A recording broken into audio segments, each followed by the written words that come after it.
Why do some people gain weight on the ketogenic diet? Well, it's because they're focusing on the wrong things. And there's so much science and evidence out there that talks about ketones being extremely hunger suppressing and driving satiety and making us feel full, that I think we tend to lean into that quite a bit and ignore one of the most important things, and that is the overall amount of actual food that we consume and energy density. There was a brand spanking new study that came out in 2021.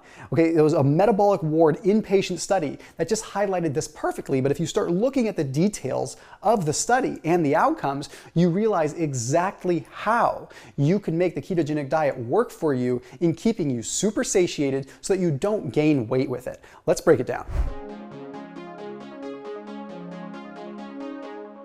Okay, so this study was published in the journal Nature Medicine, right smack here in 2021. Okay, and it was a metabolic ward study, which means it was inpatient for 28 days. So what they did is they had subjects consume a low-carb diet for 2 weeks, and another group consume a low-fat diet, high-carbohydrate diet for 2 weeks, and then they swapped. So it was a 28-day study where they flip-flopped, right? So the results, it's a pretty concrete study that tells us a lot. So at the end of these 28 days, these were the results. Okay, the low-fat diet group ended up consuming approximately 689 calories less than the keto group. What the heck? So much for keto being appetite suppressing, right? Well, hear me out on this. Because then during the second week, on average, the ketogenic diet group reduced their calories an additional 312 calories on average from the first week. What does this tell us? Well, it does tell us that as you get deeper into ketosis, you start getting a little bit of an appetite suppressing effect. But it's really not telling us the whole picture that we need to focus on. What we saw out of this was something very interesting with food density and food mass. You see, the low-fat group on average consumed 2,140 grams of overall food mass. Like if you were to take all their food, put it on a scale and weigh it. They ate 2,140 grams of food total. Whereas the keto group only ate 1,473 grams of total food. That's like 700-800 grams less in terms of weight of the food. So the actual volume of food was significantly less in the keto group. But the energy density was so high in the keto group, their calories were higher. What does this tell us? This tells us the biggest problem that we face with keto and why people don't lose weight is they think they are eating less than they are. Because you did get full faster. Gram to actual, gram of weight to actual calorie, you're consuming less on keto because the fats are satiating. They are indeed, and I have some evidence to demonstrate how that works, okay? But the biggest problem is we are eating so much volume that we're triggering a problem. So what we need to do is reevaluate how we do our keto diet a little bit to be able to get more out of keto and be able to eat less of the energy-dense foods. When you look at most of the ketogenic studies, you find that there is a lot of evidence demonstrating that the ketogenic diet blunts hunger. And it can do this in a multitude of ways, okay? And I'm gonna explain that in a minute, but I think the first thing we need to focus on is how do we keep you satiated? Number one, increase the protein. We need to increase the protein so that that is making up more of our overall calories. There are 4 calories per gram of protein, 9 calories per gram of fat. Do the math. You'll be able to fill yourself up more while also still getting the benefit of ketones. I want to recommend a company down below called the Lovin Bar. If you want a bar that works really well on keto, that is absolutely appetite suppressing, at least in my opinion, try the Lovin Bar. Okay, there are no sugar alcohols in it at all. It is straight up like coconut mass, coconut butter, pea protein, so rich in protein. Monk fruit doesn't have any sugar alcohol. Some flavors have some erythritol, but a lot of the flavors do not. I mentioned them when I was doing an Aldi haul video and I found them and I was like jumping over the moon because I found them and I just had never seen it before. And they reached out and said, hey, can we do some videos on your channel and get the word out a little bit more? So here we are. So they're a sponsor of this channel, but Good Lovin' is amazing. Like their flavors are unreal. Like mint chip, all this stuff is so good. So I'm not kidding. You have to try this bar, but we have something super cool that we've never done before. We're gonna give away 10 variety packs of the Good Lovin' Bar. What you need to do is you need to comment down below and comment why you love this channel and say, I want to win the Good Lovin' Bar, okay? That's all you gotta do within the comment section. I'm gonna pick 10 winners out of that. Okay, additionally, there is a 20% off coupon, 20% off link down below in the description. Okay, you're gonna use the code ORGANIC20, you can save 20% off Good Lovin' Bar. You seriously have to try them out. But then the coolest thing is, if you try them out, then you are going to email a proof of purchase. You don't have to do this, but email a proof of purchase to the email address that's on the screen right now. Okay, email your proof of purchase to that email address, okay?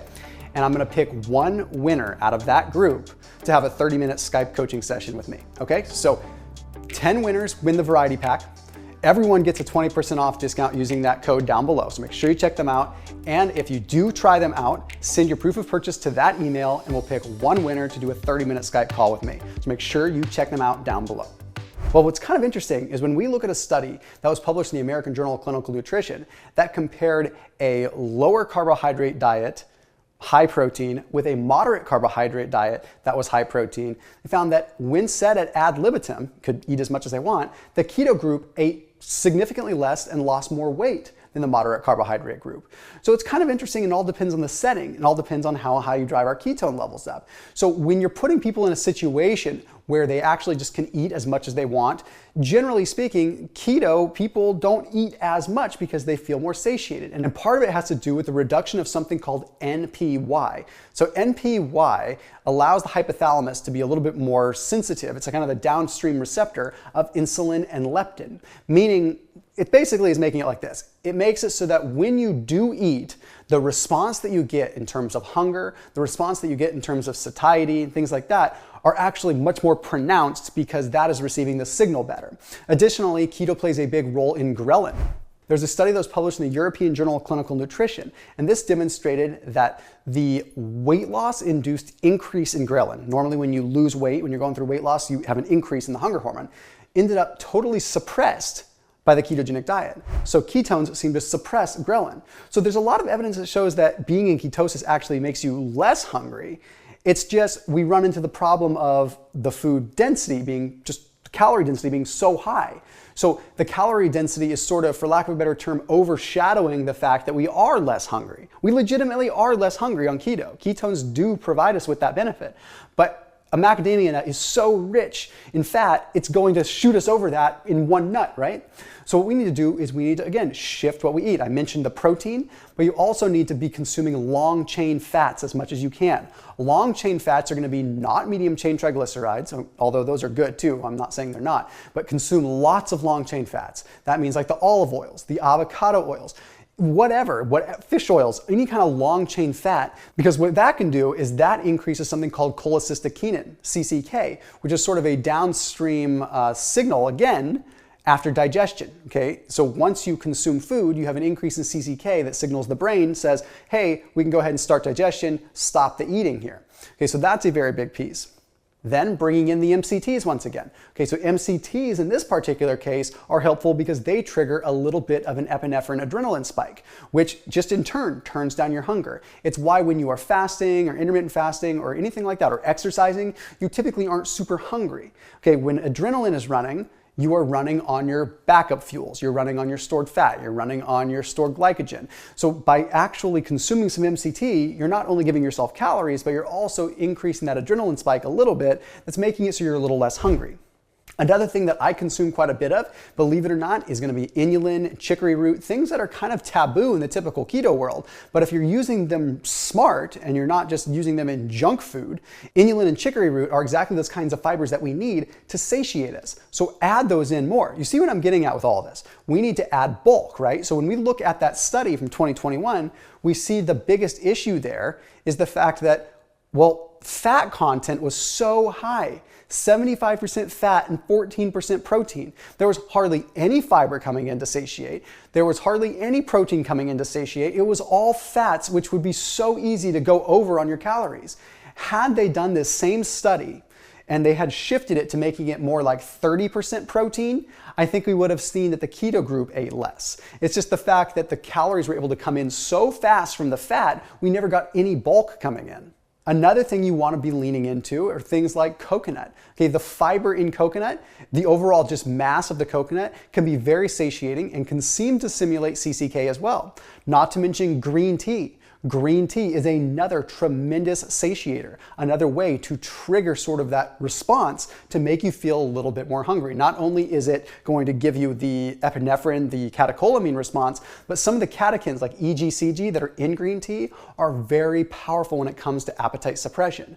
So decreasing the fats a little bit, increasing the proteins, adding the veggies in, adding the fibers, adding the good kinds of fats, munching on things that are well balanced like the good Lovin Bar, which is a good snack to have on keto. Okay, increasing that protein content from 15, 20% all the way up to like 30, 40%. You don't have to worry about having too much protein kicking you out of keto. It's not nearly the problem that people tend to think it is. And then of course the obvious one is having greens. Okay, load up your diet with greens. You see from this study, straightforward, that the issue that we face is not about appetite suppression. It's about the fact that we are not getting enough mass of food to satiate us from sort of a volume standpoint. So those veggies, anything you can do to sort of fill the stomach up to trigger that additional hunger response to go away is going to play a very, very big role. So anyhow, big thank you to Good Lovin Bar, big thank you to you guys, and as always, I'll see you tomorrow.